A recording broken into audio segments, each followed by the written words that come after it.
أهلا بيكم في حلقة جديدة. والشعار اللي بنبدأ بيه كل مرة إن التاريخ مش مجرد ورق قديم على قد ما هو شجرة كبيرة جدا، واحنا دورنا إن احنا نعرف الجذر بتاع الشجرة اتزرع ازاي، عشان أول ما هنعرف كده هنقدر نزرع جنينة كبيرة جدا جدا. وجذر الشجرة اللي هنتكلم عنه النهاردة هو حتشبسوت. فجهزوا كوباية الشاي الجميلة بتاعتكم ويلا بينا عشان نعرف أصل الجذر ده. حكايتنا بتبدأ من أكتر من 3500 سنة.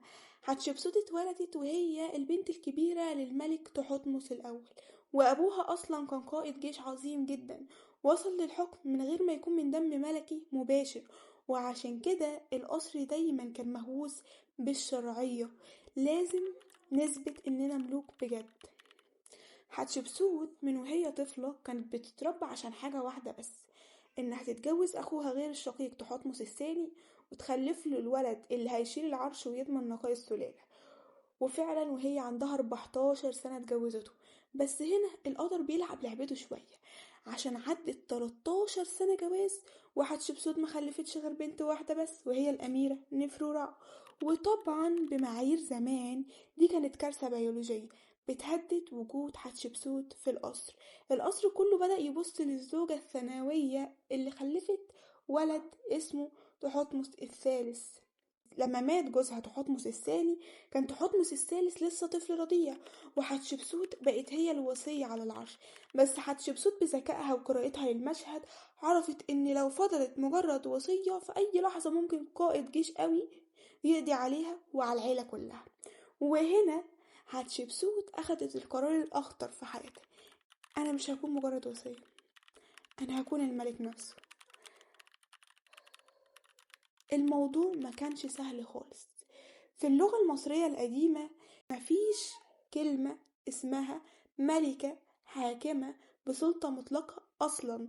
الحاكم لازم يكون راجل، وحتشبسوت عملت براندنج وتغيير هوية بصرية مذهل. حتشبسوت قررت تتخلى تماما عن لبس الستات، وبدأت تظهر في التماثيل والنقوش وهي لابسة لبس المصريين القدماء الرجالة، وحطت الدقن المستعار الطويل. راحت لكهنة الإله آمون وقالت لهم: أنا مش بنت تحتمس الأول، أنا بنت الإله آمون. الإله اتقمص جسد أبويا عشان ينزل يخلفني أنا، والعرش ده حقي بإرادة سماوية. عشان تضمن الولاء التام سابت العائلات الأرستقراطية القديمة، وبدأت تعين في المناصب القيادية شباب من عامة الشعب ملهمش سند غيرها هي. وفي وسط الرجالة الجداد دول بيظهر لنا الشخص الأكثر غموضا في حياة حتشبسوت: سنموت. وده كان ابن عيلة بسيطة جدا من الريف، بس كان عبقري وترقى في مناصب لحد ما بقى واخد حوالي 100 لقب ملكي، وبقى هو المهندس الأول والمستشار المقرب لحتشبسوت. حتشبسوت وثقت فيه لدرجة إنها سلمته أغلى حاجة عندها: تربية بنتها الوحيدة نفرورة، لدرجة إن سنموت نحت تمثال بنفسه وهو حاضن البنت ومغطيها بعبايته. اللقب بتاعه كان مينا نسوت، يعني المرضع الملكي الذكر. ومن كتر القرب ده طلعت إشاعات في القصر إن في علاقة بينه وبين حتشبسوت، وإن البنت دي أصلا بنته هو مش بنت تحتمس الثاني. وهنا طلع سؤال: هل هم فعلا بيحبوا بعض؟ علماء الآثار دايما بيلاقوا قرائن غريبة. سنموت ما كانش متجوز، وده كان شيء غريب جدا لراجل في المنصب بتاعه. وكمان نحت اسم وصورته في زوايا مخفية ورا الأبواب في معبد حتشبسوت بالدير البحري بالتوافق مع حتشبسوت. وحفر مقبرة لنفسه بتوصل حرفيا تحت ساحة معبد حتشبسوت عشان يفضلوا قريبين من بعض حتى بعد الموت. وحتى العمال بتوع زمان سابولنا رسمة زاخرة على جدران كهف قريب من المعبد بصور شخص ملكي وشخص عامي في وضع رومانسي جدا. والواضح ان حتشبسوت لقت في سنموت الشريك العقلي والوجداني اللي افتقدته في حياتها. بس دي مجرد اشاعات. الناس دايما فاكرة ان عهد حتشبسوت كان سلمي مفيهوش حروب، بس المراجع التاريخية الجديدة بتقولنا عكس كده خالص. حتشبسوت كانت ملك محارب بجد، قادت بنفسها ووجهت حوالي 4 حملات عسكرية في الجنوب، وسحقت ثورات في بلاد النوبة، واستخرجت منها كميات ذهب ضخمة عشان تصرف على مشاريعها. في أرض الشمال كانت بتفضل الدبلوماسية والتجارة، وطبعا كلنا عارفين بعثتها الأسطورية لبلاد بونت اللي هي الصومال حاليا، اللي رجعت ب5 سفن عملاقة محملة بالذهب والعاج و31 شجرة مر حية بجذورها عشان تزرعها في معبدها. وكمان جابت كميات ضخمة جدا من البخور الفاخر، وأمرت بسحقه عشان تعمل منه كحل لعينيها، ودي أول مرة في التاريخ يتم استخدام البخور ككحل تجميلي لملكة. وكمان عملت معجزة المعمار، الدير البحري، المعبد اللي متصمم ومندمج مع الجبل بشكل انسيابي كأنه طالع من الصخر اللي في الجبل.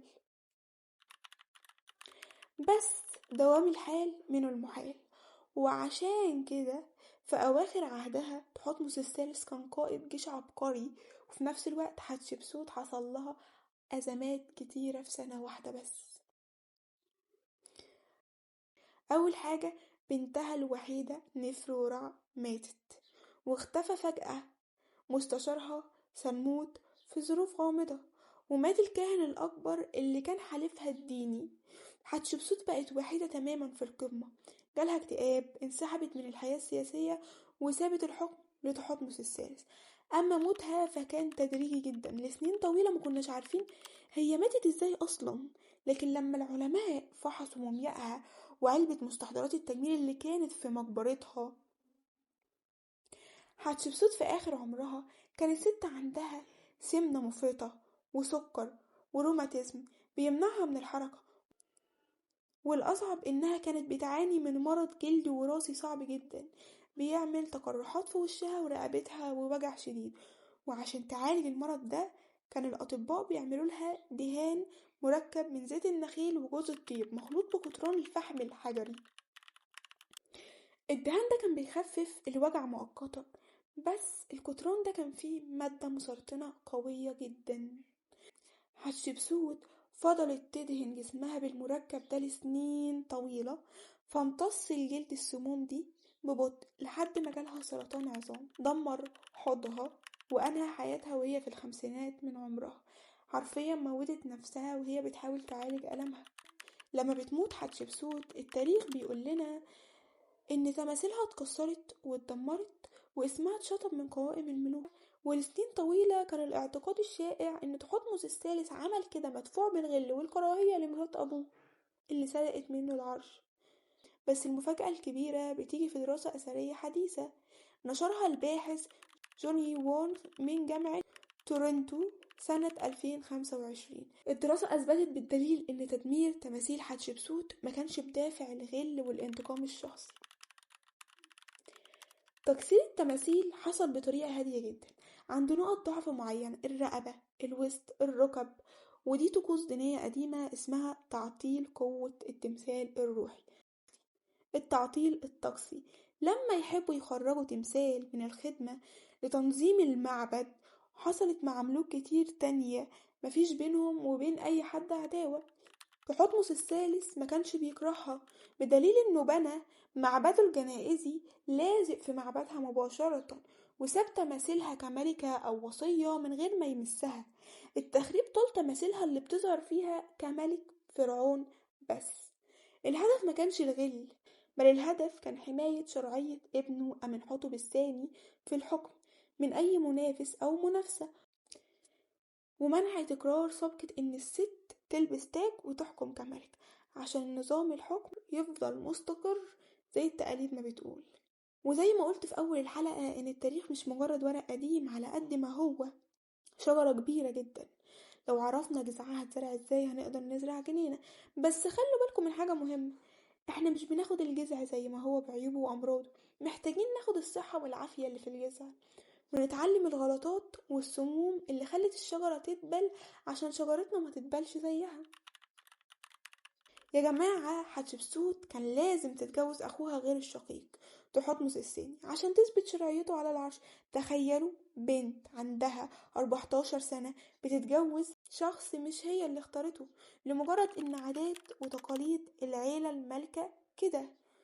جوازة باردة مفيش فيها أي مشاعر وفوق كل ده ما طلعتش منها بالولد اللي القصر كله مستنيه.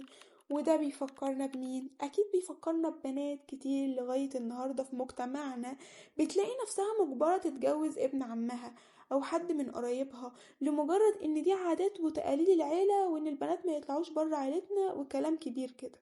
جوازة حتشبسوت الباردة هي اللي بتفسر لنا الشائعات اللي طلعت بعد كده عن علاقتها بمهندسها سنموت. لما تكوني متجوزة جواز غصب وما فيهاش مشاعر، وبتظهري قدام الناس كلها في صورة راجل حديدي بيحكم بلد، طبيعي يجيلك وقت انت عايزة تحسي ان انت انثى، عشان دي طبيعتك.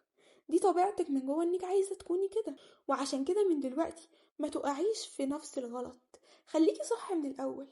مش حرام ابدا انك ترفضي شخص انت عارفة انك مش هتستريحي معاه في علاقة. مش حرام تستني شريك حياتك اللي تقدري تختاريه بقلبك وعقلك بجد، مش اللي يفرضه عليك المجتمع او التقاليد.